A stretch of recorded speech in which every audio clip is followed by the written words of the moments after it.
पापा मैं आज नर्सिंग होम के पूरे 100 चक्कर लगाऊंगी। ओहो 100 चक्कर? बस एक काम करिएगा, आप पेशेंट्स को डिस्टर्ब मत कीजिएगा प्लीज। ठीक है पापा, मुझे पता है। Hello sweetheart. Hi miss Jennifer. Good morning ma'am. Good morning sir. Morning Jennifer. Jennifer surgery की तैयारी हो गई? हो चुकी है सर। गुड। एक काम करिए, आप पेशेंट को ओटी में ट्रांसफर करा दीजिए, मैं आ रहा हूँ। Okay sir. Yeah I see you guys later. All the best. चलो नीति, मेरे कैबिन में चलते हैं। नहीं, पहले कैफे में चलिए, मुझे अभया मासी से मिलना है। चलो। मम्मी, वैसे कैफे में क्या क्या होगा खाने के लिए? क्यों? मुझे तो लगा आप अपने अभया मासी से मिलने जाना चाहती हैं। अरे, अभया मासी से मिलने भी और खाने भी। चलो। भाई साहब ये लीजिए आपका पिज्जा और पिज्जा का बिल। पैसे दे रहा हूँ। हाँ चलिए। इम्पोर्टेंट होते हैं। भाई साहब छुट्टे हैं? छुट्टे नहीं है ना, बाद में ले लीजिए। हाँ? जाइए जाइए। अरे भाई साहब छुट्टे तो लेके जाइए। चले गए। ओहो विजया दीदी, दीदी बेटा वेलकम वेलकम। चल आप बताओ क्या खाएंगे, चिकन बर्गर सैंडविच या चिकन रोल? नहीं कुछ नहीं। अभया कहाँ है?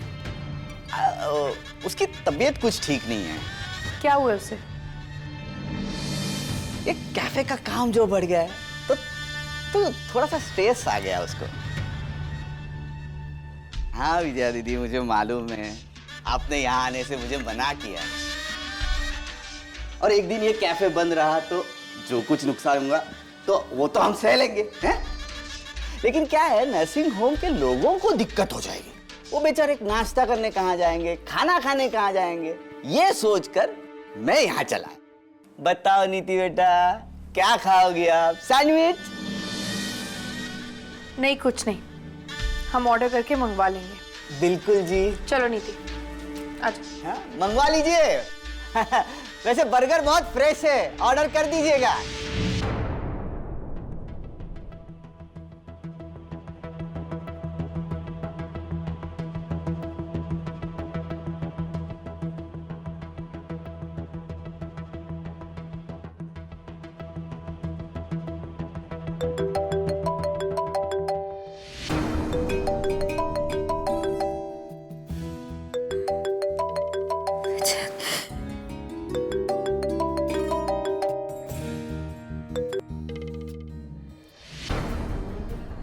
हेलो दीदी।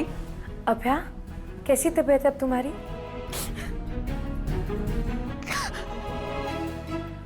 अभया तुम रो रही हो? दीदी, आज सुबह रतन ने मुझसे पैसे मांगे।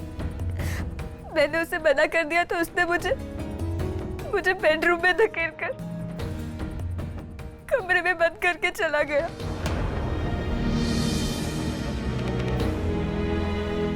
क्या? ऐसे क्या देख रही हो? हमारे इस तरह मिलने से मैं खुश नहीं हूं अक्षय। मेरा मन तो चाहता है कि मैं जब भी तुमसे मिला करूं वहां मेरे और तुम्हारे अलावा और कोई ना। वो सब छोड़ो, मुझे बताओ कल रात फैमिली डिनर कैसा रहा? मम्मी डैडी आए थे ना? काफी अच्छा था, सब लोग काफी खुश भी थे। और ओह माय गॉड। क्या हुआ? चलो। क्या? अरे तुमने मुझे बताया क्यों नहीं कि तुम्हारी मम्मी डैडी यहाँ आने वाले हैं? आई एम सॉरी नंदिनी, मेरे दिमाग से निकल गया था। आई एम रियली सॉरी, भूल गया मैं। भूल गए? लेकिन वो दोनों मेरी शक्ल कभी नहीं भूल सकते, क्योंकि उनका बेटा यानी कि तुम उन्हें एक दिन मेरे हॉस्टल ले आया था मुझसे मिलाने और ये कहने कि मैं उनकी होने वाली बहू हूँ। नंदिनी तुम घबराओ नहीं प्लीज। ये बाजू वाला जो कमरा है ना, ये डॉक्टर्स रूम में जाके तुम रुको, मैं उन्हें यहाँ नहीं लाऊंगा। लेकिन जब तक मैं वापस नहीं आता प्लीज तुम यहीं रहना। Okay? Okay. Now go.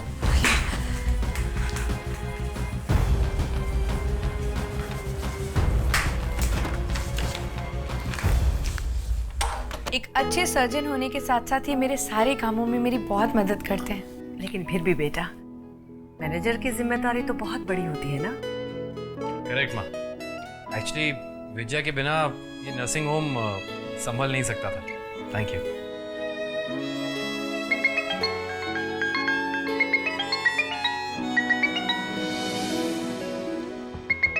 Excuse me.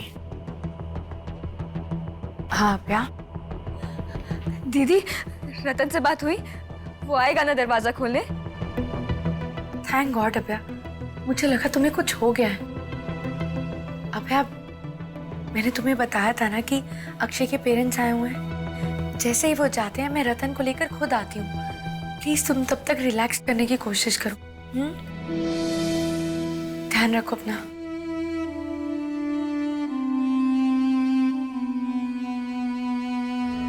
ये क्या कर रही हो तुम नंदिनी? तुम्हें तो झूठ बोलने से नफरत है ना? हर चीज बेखौफ करने की आदत है तुम्हें। यहां तक कि समाज का भी डर नहीं है तुम्हें। फिर ये ऐसे चोरों की तरह क्यों छुप रही हो तुम? किसका डर है तुम्हें नंदिनी? अक्षय को खोने का? विजय बेटा, अब तुम्हें आना है दिल्ली हमारे पास। जी मम्मी जी, बिल्कुल। मैं भी आऊंगी। आप तो जरूर आएंगे। अगर आप नहीं आओगी तो कहानियां कौन सुनाएगा?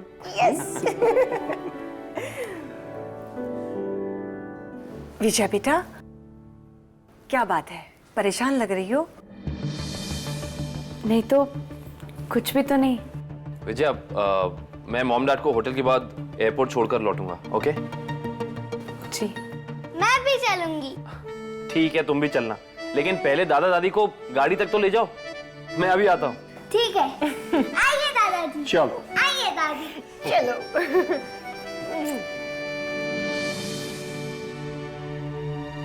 माफी मांगो अभया से। मैंने कहा माफी मांगो उससे।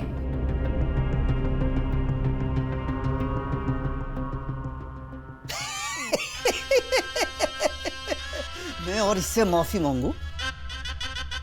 सवाल ही नहीं पैदा होता। पति पर हुक्म चलाने वाली औरत को सर पे नहीं रखा करते।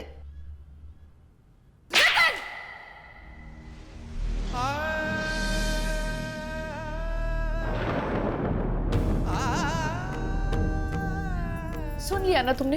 फिर भी तुम यही चाहती हो अभया कि इस जैसे घटिया इंसान के खिलाफ पुलिस कंप्लेंट ना की जाए। लेकिन मैं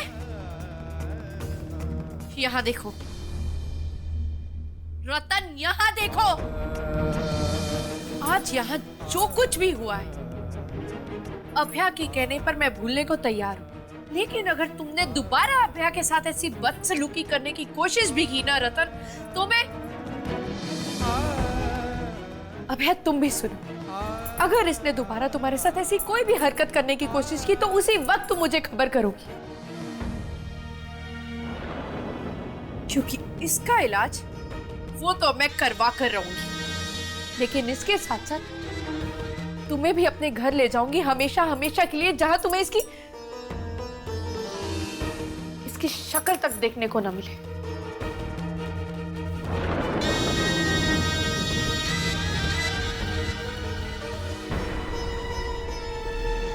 तुम्हारी बहन को ऐसे तड़पाऊंगा, उसने जो मुझे थप्पड़ मारा है ना, उसके निशान उसी के चेहरे पे दिखाई देंगे। वाह दामाद जी। आप लोग शुरू से औरतों पर अपने फैसले थोपते आ रहे हो। अरे आप तो खुद रतन के खिलाफ थे, लेकिन आज आप उसकी तरफदारी इसलिए कर रहे हैं क्योंकि मेल ईगो बीच में आ गया। क्या बात है, आज अचानक बिना बताए मुझसे मिलने आ गए? कम से कम तुम तो मुझसे सवाल मत करो नंदिनी।